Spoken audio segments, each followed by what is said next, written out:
속보입니다. 어제 예고해드린 대로 중소금융권 이자 캐시백, 그러니까 이 금융권 이자 캐시백 공문이 오늘 발표됐습니다. 공문을 보면서 궁금한 내용을 확인해 보겠습니다. 예를 들어서 대출이 여러 개라면 중복 지원이 될까요? 안 될까요? 이러한 내용을 자세하게 알아봤습니다. 정보가 곧 돈입니다. 돈이 되는 정보, 여의도 정보맨 지금 바로 시작합니다.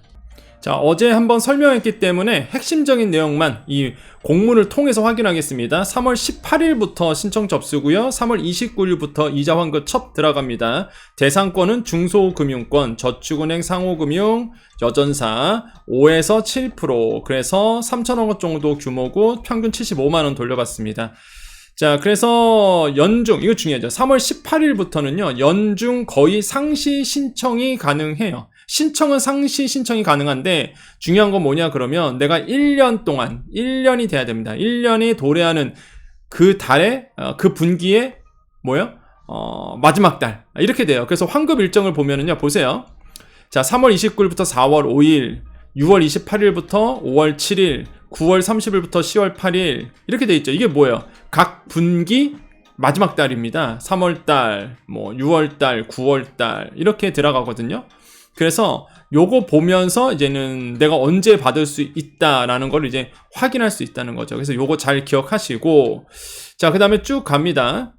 신청은요, 신용정보원. 그래서 제가 소자공에 알려드렸어요. 소자공 카페에 들어가시면 여기 바로 들어갈 수 있습니다. 신용정보원에서 신청을 해주시면 돼요. 온라인 채널, 개인 사업자는. 자, 오프라인 채널 같은 경우에는 거래 금융기관 방문합니다. 자, 무슨 얘기냐? 자, 내가 여기 위에 하는 거 해당이 돼요. 5에서 7%, 그리고 중소금융권이야. 그리고 나는 1년 동안 이자를 냈어. 자, 이런 분들. 근데 기준이 있죠. 아, 여긴 안 나오네요.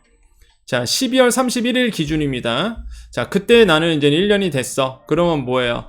난 개인 사업자야. 그럼 온라인 채널은 신용정보원에서 신청하시면 되고, 오프라인은 거래금융기관에 방문하시면 되고. 근데 법인은 좀 까다롭습니다. 법인은 카드사와 캐피탈사 같은 경우에는 콜센터라든지 우편, 이메일 등 이렇게 이제 신청해야 되고, 그 외에는 금융기관 방문이에요. 그러니까 무슨 얘기예요? 지금 온라인이 없죠, 지금. 그렇기 때문에 법인 소기업은 서류 들고 금융기관 방문하셔야 되는 부분 이렇게 되어 있습니다.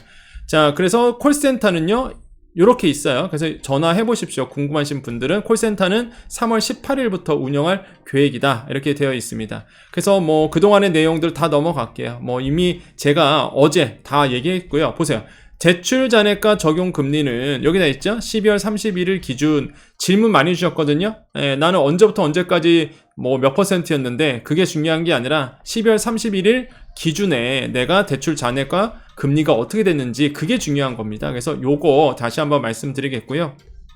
그리고 얼마 돌려받는지 많이들 물어보셨는데, 자, 5에서 5.5%이신 분들 0.5%, 5.5에서 이제 6.5이신 분들 어떻게 돼요? 5%과의 차이. 자, 6.5에서 7.7%이신 분들은 1.5%, 내 대출 금액의 0.5, 그 다음에 그 금액의 5%. 만약에 6.5다, 그럼 어떻게 될까요? 5 마이너스니까 1.5 돌려받는 거죠? 이렇게 되는 거예요.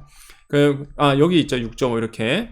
그래서 예를 들어서 6.4다. 그럼 1.4% 이렇게 돌려받는 거죠. 자, 여기서 1.5% 이렇게 이제 계산하시면 되겠고요. 신청 방법 말씀드렸습니다. 자, 중요한 거. 이게 다 설명해 드렸어요. 이미 어제 영상 보셔야 됩니다. 어제 영상 보고 오는 거예요. 자, 이겁니다. 법인 소기업은 아까 말씀드렸죠. 신분증, 중소기업 확인서, 사업자 등록증 이거 다 체크하셔서 가셔야 돼요, 일단. 아니면은 콜센터라든지 우편 이메일 이런 데에다가 이제 문의를 해주시던지. 개인은 편합니다. 온라인 채널 신용정보원 통해서 접수하시면 되는 거예요. 자, 오브제 실시합니다. 3월 18일.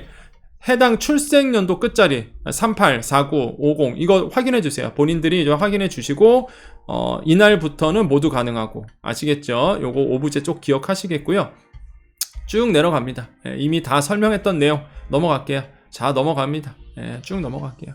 민원제기, 민원제기. 자, 내가 했는데 난 불만이 있어요. 이건 나는 아닌 것 같아. 그러면요, 이렇게 아까 말씀드렸던 콜센터에 뭐에 대해 일원화되어 있습니다. 이렇게 되어 있습니다. 그래서 아무리 딴 데 전화해봤자 일로 가요. 일로 콜이. 그래서 이쪽에다가 이제 문의 주시면 되겠다라고 말씀을 드리겠고요. 중요한 거는요. 사실 이 부분이 아니라 이거예요. 사업 안내 문자 메시지 표준 문구. 자, 여러분께 문자가 어떻게 가느냐 이렇게 갑니다. 땡땡 저축은행은 소상공인 근무당 경감을 위해 1년 이상 납부하신 이자의 일부를 환급하는 프로그램을 실행하고 있습니다. 이렇게 되어 있죠. 지원 대상 나올 거고요. 그 다음에 고객님께서 지원 대상에 해당한다고 판단되시면 땡땡 저축은행 홈페이지 또는 아래 기관의 홈페이지에서 신청 일정 절차 확인 가능하다 이렇게 되어 있고요. 금융위원회 어쩌고저쩌고 나오고요. 콜센터 안내되고요. 쭉 내려갑니다. 자, 그래서 이제 안내 문자가 저렇게 가요. 그럼 전원 안내 문자 확인하시면 되는 거예요. 언제 간다고요? 이제 18일부터 들어가는 겁니다. 여러분께. 15일부터 이제 들어가기 시작할 거예요. 문자는. 예, 문자는 자, 오늘이 11일이죠. 13일부터 그렇게 되면 13일부터 문자는 들어갑니다. 이거 잘 체크해 주세요.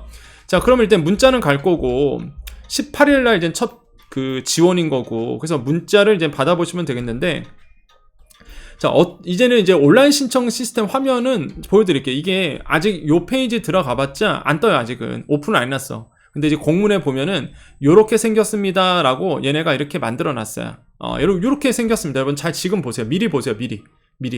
예, 사이트 들어가면은 개인 사업자 온라인으로 들어가면은 이렇게 뜰 겁니다. 금융비용 지원 사업 어쩌고저쩌고 신청 방법, 지원 대상 확인 및 신청, 자주 붙는 질문 요렇게 이제는 나올 거고요.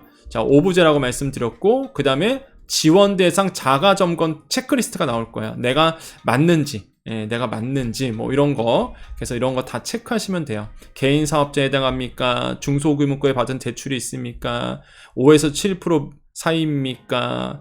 지원 대상에 해당됩니까? 이런 거 이제는 체크하시면 되겠고 개인정보 동의 받을 거고요. 그 다음에 자, 이게 중요합니다. 잘 보세요. 이게 별표 한 5개짜리예요. 자, 통합정보 조회. 이제 여러분께서 개인정보 동의 다 하고요. 전산화 되면은 이렇게 될 겁니다. 홍길동님의 이자 환급액은 총 115만원입니다. 이거 최대 150만원까지 돌려받는 거예요, 여러분. 150만원까지, 최대 150만원. 자, 그래서 이렇게 되는데, 잘 보세요. 자, 여기서 중요한 게 나옵니다. 그러면 이제 내가, 보세요.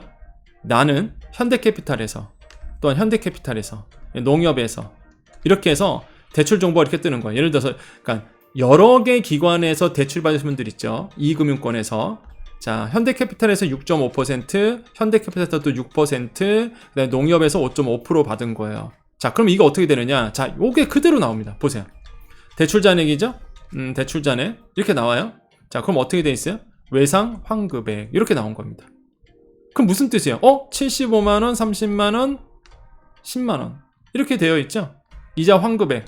이렇게 되어 있고. 환급 일자. 이렇게 되어 있어요. 자, 무슨 얘기냐? 중복된다는 얘기입니다. 여러분께서 만약에 대출이 여러 군데라 그러면 거기에 맞춰서 좀 보세요. 이거 제가 만든 거 아닙니다. 공문에 있는 내용이에요. 현대캐피탈에서 대출이 있는 거 5천만원에 6.5%짜리 환급액 나오죠? 자, 3천에 6%짜리 환급액 나오죠? 자, 4천에 5.5%짜리 환급액 나오죠? 그래서 뭐예요? 각 은행마다 있는 대출 여러분 해당이 된다 그러면 이렇게 여러 개 합쳐져서 결국에는 총합이 여기에 이렇게 뜬다는 얘기입니다. 근데 아무리 많아봤자 150만원 넘지 않는다라는 거. 그쵸? 150만원, 최대 150만원이니까. 핵심이죠. 자, 그래서 이거는요, 제가 얘기한 게 아닙니다. 공문에 있잖아요. 이렇게 보인대요. 이거. 예, 이렇게. 그러면은 된다는 얘기입니다. 그렇기 때문에 대출이 여러 건 있으신 분들은, 여러분 꼭 체크를 해보셔야 돼요. 내가 이럴 수도 있어요. 이건 되는데 이건 안 되고, 막 이럴 수도 있거든요. 그래서 아까 위에 가면은 이의신청 받는다. 그런 거예요. 여러분이 이제 체크를 꼭 해주셔야 되겠다고 말씀을 드리겠고요. 자, 그래서 최종적으로 이자 환급액이 되면 여기에 뜰 겁니다. 이렇게. 여기에 뜰 거예요. 이자 환급액에. 예. 환급 일자도 언제 했는지가 여기 다 뜰 거고. 자, 봅니다. 주요 항목 설정 이렇게 되고 이자 환급액이 얼마다. 뭐 미지급 상태는 0원일 거고요. 당연히 뭐 어쩌고저쩌고 환급액 보시면 되겠고요. 자, 업무 절차 집행 체계도 제가 어제 공문에서 미리 보여드렸죠. 그래서 넘어갈게요. 그래서 빨리 정보를 보신 분들은 도움이 되는 겁니다. 자, 이것도 넘어가겠습니다. 자, 예상 질의 및 답변 이렇게 되어 있는데요. 자, 지원 대상 계좌 중 어느 하나의 이자가 1년치 이상 납입되지 않더라도 1년치 이상 납입된 계좌는 먼저 환급받을 수 있는지 이렇게 되어 있는데요. 자, 이게 굉장히 중요합니다. 그러니까 어려운 질문이고 어려운 답변인데 그냥 예를 들어서 설명해 볼게요. 자, 여러분께서 대출이 여러 개야. 여러 개인데 예를 들어서 A 계좌, B 계좌, C 계좌가 있습니다. 자, 하나는 3천만 원 대출이고요. 하나는 5천만 원 대출이고 하나는 7천만 원 대출이에요. 근데 금리가 다 다르겠죠. 3천에 6.5, 5천에 6%, 7천에 5.5. 그럼 여러분 어차피 1억을 한도거든요. 그러면 3천, 5천, 7천이면 넘어가잖아요. 이거 지금 1억 원 지금 1억 5천이잖아요. 그냥 넘어간단 말이에요. 그러면 이런 문제가 생겨요. 야, 이거 금리가 다 다르고 그러면 내가 어떻게 조합을 해야 나한테 더 많이 캐시백이 되는 거야? 그렇지 않나요? 왜냐하면은 6.5가 금리가 제일 세잖아요. 그럼 6.5면은 몇 퍼센트입니까? 6.5에서 7%가 1.5% 돌려받으니까 당연히 계산을 해보면 더 많이 돌려받는 걸로 따져봐야 되겠죠. 그렇죠? 그래서 여기가 나오는 거예요. 야, 그러면 여기 나옵니다. 보세요. 경우에 따라 환급액이 달라지는 만큼, 그렇죠? 경우에 따라 내가 어떻게 조합하느냐에 따라서 환급액이 달라지죠.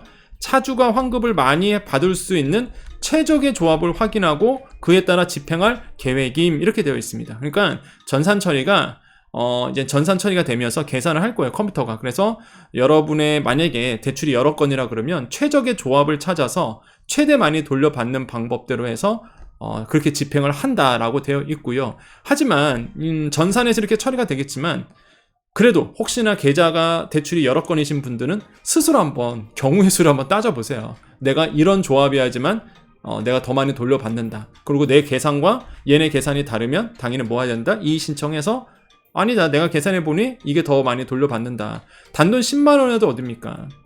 그래서 예를 들어서 이런 조합이라 그러면 어떻게 될까요? 자, 3천만 원 6.5%, 5천만 원에 6%, 대신에 요건 7천이지만은 5.5% 금리가 낮잖아요. 그럼 2천만 원을 해서 총 1억 원이 되죠? 그러면 환급 계산 계좌는 A, B, C 이렇게 다 되는 거고요. 또 조합을 했어요. 뭐 경우의 수 투 했을 때 3천만 원, 7천만 원 조합을 하겠죠, 이렇게. 그럴 때는 A, C 이렇게 들어가는 거고. 그래서 이걸 조합을 다 따진다는 얘기입니다. 경우의 수를 다 따져봐서 어느 게 훨씬 더 그 차주 중심으로 도움이 될지 이거를 따져봐서 환급해 주겠다 이렇게 있으니까 여러분들 경우의 수를 따져보시고 최적의 금액을 찾아보시고 그게 내 계산과 다르다, 얘네가 주는 거와 다르다, 그러면 어떻게 합니까? 이의 신청하셔야죠. 자, 이렇게 되는 겁니다. 그래서 이렇게 나와 있고요.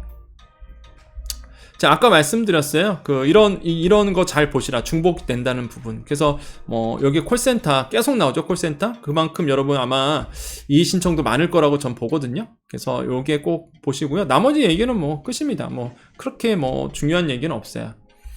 자, 이거 중요하죠. 자, 여러 금융기관이 있어요. 내가 온라인이 아니야, 이제. 온라인이 아니라, 나는 온라인이 좀 안 좋아서 오프라인 가고 싶어. 그런데 여러 금융기관에 대출이 있는 거예요. A, B, C 있어요. 그럼 나는 여기 세 군데 다 가야 되나? 이런 의문점이 들잖아요. 자, 이 경우에는 어느 금융기관에 가야 되느냐? 자, 이번 프로그램 참여 금융기관들은요, 신용정보원의 전산에 다 데이터베이스가 되어 있습니다. 그래서 어느 은행을 가던, 어느 금융기관에 가던 간에 정보를 공유되기 때문에 한 개의 금융기관에만 방문하시면, 신청하면요, 다른 금융기관으로부터 환급금을 받을 수 있다. 이렇게 되어 있습니다. 이것도 되게 중요하죠. 나는 하나의 은행, 하나의 금융기관에 가서 다른 곳까지도 다 모아야 된다. 환급 신청이 가능하다. 이렇게 되어 있습니다. 그래서 공문 보시면 정확하게 알 수 있는 내용들이었어요. 그래서 오늘 공문이 되게 중요합니다. 이미 제가 어제 기본적인 건 다 설명해 드렸어요. 그러니까 어제 영상 같이 보셔야 됩니다. 어제 것까지 똑같이 설명하려면 너무 오래 걸리겠죠. 그래서 기본적인 내용 어제 확인하시고 오늘은 이렇게 공문에서 새롭게 발견할 수 있는 내용들, 그리고 여러분께서 궁금했던 것들, 중복이 되는 건지, 날짜는 어떻게 되는지, 환급 비율은 어떻게 되는지, 조합은 어떻게 따지는지, 이런 것들을 여러분께 설명드렸어요. 자, 오늘 정보 여기까지입니다. 자, 우리 여정 가족님들만 남아 계시고요. 우리 여정 가족님들 인사하면서 마무리 짓도록 하겠습니다. 배경이 너무 밤인가요? 예, 좀 환한 대로 한번 배경을 좀 바꿔볼까요, 여러분? 예, 바꿨습니다. 이 배경이 더 좋으시죠? 자, 오늘 있었던 내용은 사실상 이제 5에서 7%의 중소금융권 계신 분들이잖아요. 그러다 보니까 7% 넘어가신 분들이 많으실 거고, 이런 분들한테는, 혜택이 없느냐, 이제 많이들 물어보시는데, 이제 저금리로가 남아있죠. 그래서 대한대출, 7% 넘어가신 분들, 이제는 갈아타는 게 남아 있습니다. 이제는 그거는 저금리 로라고 해서 최근에 있었던 중소벤처기업부에서 했던 거 말고, 중소벤처기업부에서 했던 거 말고 이제 금융위에서, 지금 이것도 금융위에서 하는 거거든요. 금융위에서 하는 7% 이상의 그 대출금리를 이제 저금리로라고 해서 이제 대안대출 해주는 부분. 그래서 이제는 오늘 이제 보시면 아시겠지만 그 금융위의 방향은 그거예요. 5에서 7%는 이걸로 캐시백 받고 7%는 곧 발표된 이제 3월 말에 발표할 겁니다. 더 확장한 개념으로. 그래서 그걸로 대안하셔라. 이런 게 이제는 방향이거든요. 그래서 어느 정도 확대될지는 이제는 공문을 봐야 알겠지만은 그래도 과거보다는 좀 대상자가 더 확대될 것으로 보고 있습니다. 그래서 7% 넘어가신 분들은 이제 그거를 통해서 어떻게든 간에 이제 대안을 하셔야 된다라고 말씀을 드리겠고, 그때 공문 나온 대로 다시 한번 말씀드릴게요. 그래서 여전히 7% 넘어가신 분들에 대한 고민들도 저도 항상 갖고 있습니다. 그래서 어떻게든 도움되는 정보 나오는 대로 여러분께 바로 알려드리도록 할게요. 자, 오늘 여기까지 하겠습니다. 우리 여정가족님들 항상 힘내시고요. 오늘 좀 늦게 올라가죠, 영상. 그래서 월요일 날은 제가 스케줄이 너무 아침부터 저녁 때까지 있다 보니까 이제 와서 또 사무실 와서 이렇게 영상을 찍고 편집하고 그럽니다. 그래서 조금 이해 부탁드리겠고요. 하지만은 정확한 정보를 드리기 위해서 그만큼 많은 준비를 하고 있다는 뜻이다 보니까 여러분 너그러 이해 부탁드리겠고요. 항상 여정 채널 많이 보시면서 꼭 여러분께 도움되는 정보 얻어갔으면 좋겠습니다. 다 도움되는 정보죠. 그래서 많은 분들이 이제는 많은 칭찬도 해주시고 감사하다 인사 남겨주시고, 오늘도 금방 또 댓글 보니까 여정님 덕분에 이번에 그 신용카드 결제기기 아시죠? 특정 지역만 하지만은 그래도 일단 거기에 계신 분들은 다 신청을 많이 지금 하셔서 덕분에 신청했다 이렇게 말씀하시더라고요. 그래서 그 여정님 덕분에 신청 잘했습니다 하셨는데요. 그래서 여러분께 쓸데없는 정보 안 줍니다. 다 필요한 정보고 꼭 알아야 되는 정보고, 그래서 주위 분들에게 많이 알려주십시오. 이게 제가 자신이 없으면 다른 분들에게 아마 그러실 거예요. 제가 여러분께 공유하지 마세요 그럴 텐데, 컨텐츠, 이 정보가 핵심이잖아요. 그래서 자신있게 여러분 주위 분들에게 추천하셔도 아마 정말 더 자부심 있고 자랑스러울 겁니다. 그만큼 제가 더 노력하고 정확한 정보를 드리기 위해서 더 노력한다는 약속이겠죠. 자, 오늘 우리 여정가족님들 항상 힘내시고요. 오늘도 인사드리면서 마무리 인사 드리겠습니다. 자, 오늘도 내일도 우리에게 좋은 일이 일어납니다. 오늘도 내일도 우리에게 좋은 일이 일어납니다. 오늘도 내일도 우리에게 좋은 일이 일어납니다. 여기까지 여의도 정보맨 여정이었습니다. 감사합니다.